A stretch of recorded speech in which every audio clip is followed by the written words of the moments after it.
Bienvenidos y bienvenidas a Con Libro en Mano, un podcast de Madrid 24 horas con Irene Mira y Selene Serrano. Buenos días a todos y a todas. Estamos ya en este segundo episodio de Con Libro en Mano, un podcast de Madrid 24 horas con mi compañera Irene Mira y yo, Selene Serrano. En esta ocasión presentamos un recopilatorio de cuentos editado muy recientemente en el año 2024 por la editorial Sexto Piso. Efectivamente, y es que nos estamos refiriendo en esta segunda ocasión al libro de Ser de Fuera de Raquel Delgado.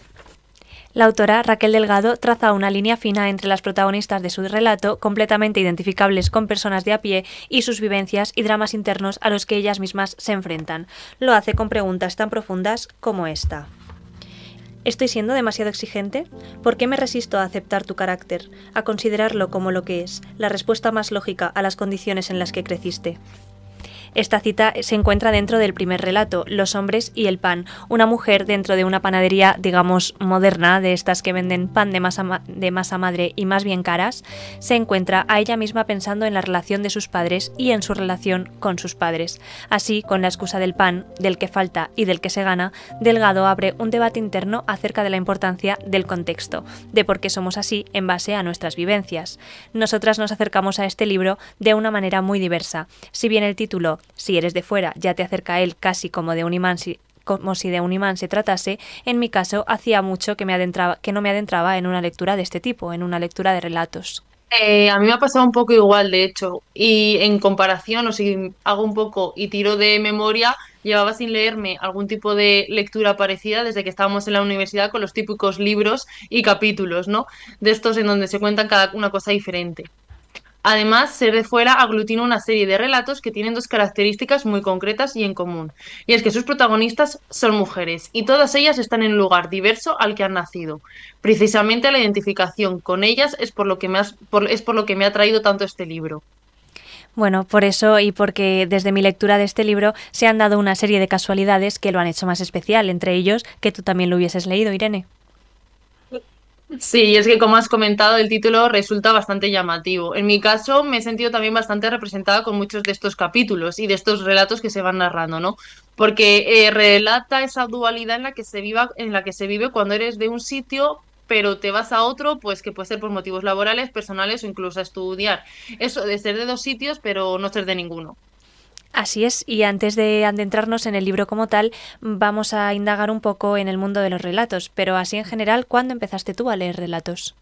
Es muy buena pregunta y también algo compleja, la verdad. Pero antes de responder, creo que hay que saber realmente lo que es un relato, ¿no? Porque no vaya a ser que nos hagamos un poco de lío.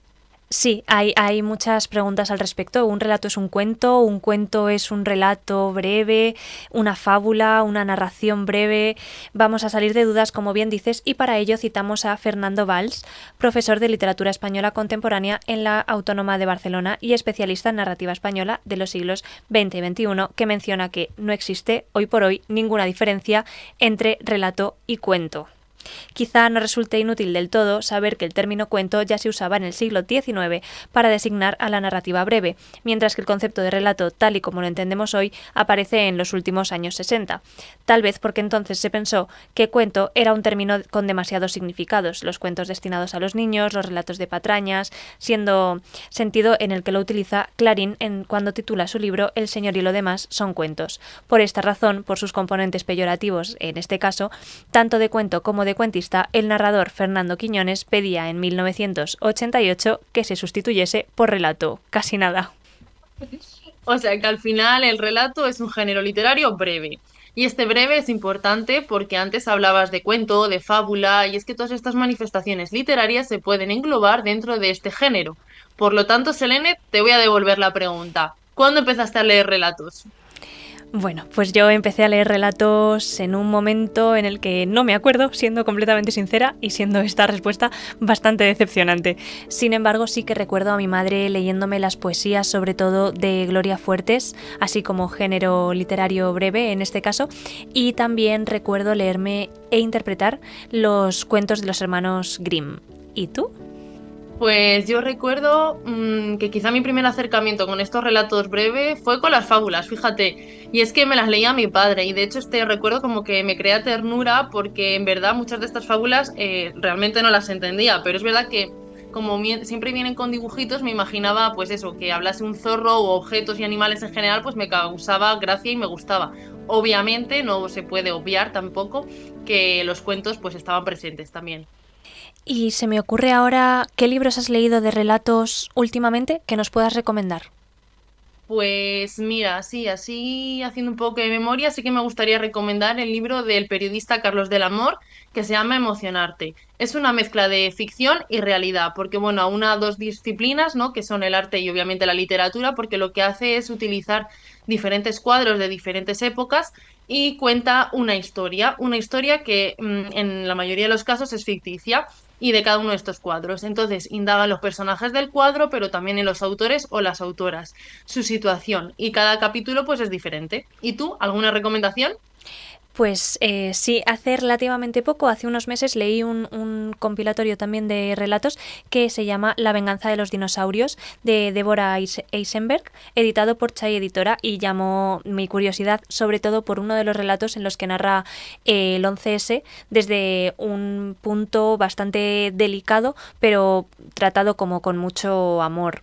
Y por otra parte también me gustó mucho No todo el mundo, de Marta Jiménez Serrano, también de la editorial Sexto Piso, como este de Ser de Fuera, del que no quiero destripar mucho porque, si no recuerdo mal, te lo estás leyendo en este momento. Pero entrando un poquito más en materia, antes comentabas este conflicto interno de ser de dos sitios, pero no ser de ninguno a la vez, que creo que define a la perfección el título del libro de Raquel Delgado. Así es, por mi situación personal siento esta sensación o esta doble pertenencia a dos lugares que son mi casa y donde está mi gente. Es un poco raro sentir esto porque al final en un sitio eres del otro y en el otro eres del uno, y al final, ¿qué es lo que sucede? Pues que hay un enfrentamiento interno. Por eso a mí me gustaría mencionar que, aunque me pueda sentir identificada con muchas de las cosas y de las historias que se narran en este libro, en cada capítulo pues se narra una cosa y una historia diferente. Pero uno de los capítulos que más me han gustado, que más me han interesado, es el que tiene el mismo nombre de la novela, ¿no? El de Ser de Fuera.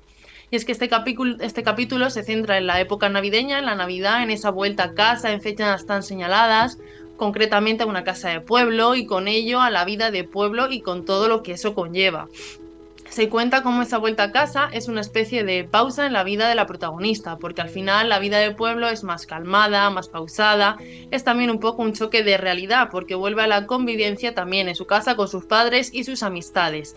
Entonces se desarrolla y narra también ese sentimiento de no pertenencia a ese lugar en un momento que en algún momento pasado fue hogar y ya no lo es. Pues literalmente una vivencia o pensamiento recurrente para todas esas personas que vivimos o somos o hemos sido de fuera en algún momento, porque nadie o muy poca gente se escapa a este sentimiento y a esta situación de vivir en dos lugares.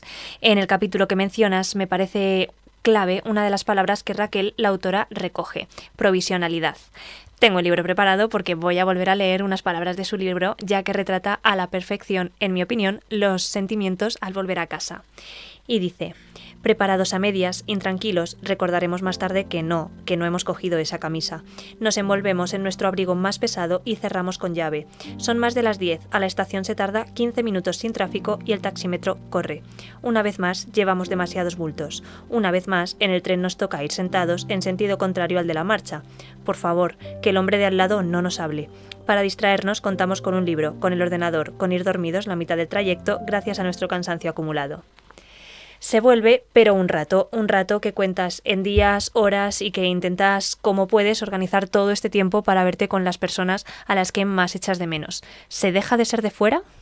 Es una muy buena pregunta, pero bueno, Selene, llegó el momento de la verdad. Y es que se nos va a pasar al final decir y comentar que desde Madrid 24 horas hemos podido hablar de todos estos temas y de mucho más con la propia autora del libro, con Raquel Delgado. Es verdad, le hemos podido hacer varias preguntas que giran en torno a esta dualidad y a los temas que hemos mencionado. Por ello, ha sido ella misma la que nos ha explicado por qué la elección de escribir y centrarse en relatos. Ahora mirando hacia atrás es muy fácil llegar a la conclusión de que no podía haber sido de otra manera, ¿no? Que nunca podía haber sido una novela este libro. Lo cierto es que cuando comencé a escribir yo no tenía en mente que eso iba a ser un libro, no sabía si iba a ser algo o si no iba a ser nada. Tuve una idea y en su momento me pareció que el formato que se ajustaba mejor a eso que yo quería contar era el relato. Y a partir de concluir ese primer relato empecé a no solo tener otras ideas relacionadas con lo que trataba en el primer relato, sino a imaginarme ya a un conjunto de relatos que formarían una unidad, ¿no? Desde el punto de vista práctico, es verdad que cuando no has escrito nada, un relato parece más asumible que una novela. Luego la cosa se complica cuando ya hablamos de una colección, no de un único relato. Y luego además yo estaba leyendo muchísimo cuento, es un formato que me encanta, que admiro mucho cuando un cuento es bueno, tiene esa eficacia, esa condensación, esa manera no tan transparente en la que muestra pues, su estructura, que lo hace en un género que a mí me encanta. Pero bueno, en cuanto al tema, lo cierto es que lo que yo quería contar, la manera más fácil de hacerlo para mí y más adecuada era el género del relato. Bueno, como vemos, menciona en varias ocasiones cuento y relato, y la verdad que la explicación pues, es bastante esclarecedora e interesante. También hemos querido indagar un poco más en su opinión más personal, ¿no? Teniendo en cuenta que todos estos relatos, Raquel Delgado pues, nos ha podido contar qué es para ella ser de fuera. Bueno, ser de fuera es el título del libro y un concepto que está presente diría que en todos los relatos. Además de una manera literal, porque las protagonistas de los cuentos son mujeres que viven en un sitio distinto al que han nacido y crecido. O sea, son mujeres que se han desarraigado. Y lo que se explora en los relatos es los efectos que eso tiene, que ha tenido en ellas, ¿no? Que tiene para ellas y cómo afecta a su vida actual. Luego hay otros seres de fuera menos obvios, que hacen referencia pues, sobre todo a esos momentos de la vida de crisis o de cambio en los que uno se siente extraño o fuera en la propia vida. Bueno, pues como he mencionado antes, otra vez el choque de dualidades y me siento totalmente representada. Sí, soy. A mí también me pasa, la verdad es que también me siento muy identificada. Además, Raquel Delgado comenta en algún punto del libro que hay muchas mujeres que han descubierto que no son el centro del universo, evidentemente, pero que siguen buscando todavía cuál es su sitio en el mundo. También hemos podido hablar con Raquel de cuáles son sus influencias, a quién ha leído, ¿no es verdad, Irene? Pues efectivamente, y de hecho yo creo que para salir de dudas, qué mejor que nos responda ella, a ver cuáles son estas posibles influencias. Mientras estaba escribiendo leí muchísimo cuento, como os podéis imaginar. Entonces una referencia clara pues, son las grandes escritoras de cuento, como Lorrie Moore, Lydia Davis, también escritoras que no escriben siempre cuento, ¿no? como Emma Cline, que me encanta, Tilly Olsen, ya más cercanas, Eider Rodríguez, tanto en su versión escritora de cuento como novelista, Deborah Levy, también Leonard Michels, que tiene, además de 2 novelas increíbles, unos cuentos maravillosos también. Pues muchas gracias a Raquel Delgado por todas estas recomendaciones. Con estas recomendaciones cerramos el segundo episodio de Con Libro en Mano. Devolvemos algunas de estas propuestas para que podáis apuntar algunos de los títulos. De Lorrie Moore podemos conseguir su antología de cuentos completos. De Eider Rodríguez podemos leer, además de sus cuentos, su novela Material de construcción, aunque avisamos ya de que es dura y de que podemos preparar algún que otro pañuelo. De Emma Cline he de reconocer que tengo muy pendiente en la estantería Mirándome mal su novela La invitada, aunque por justificarme diré que me lo han regalado en Reyes no hace tanto todavía, así que me da tiempo.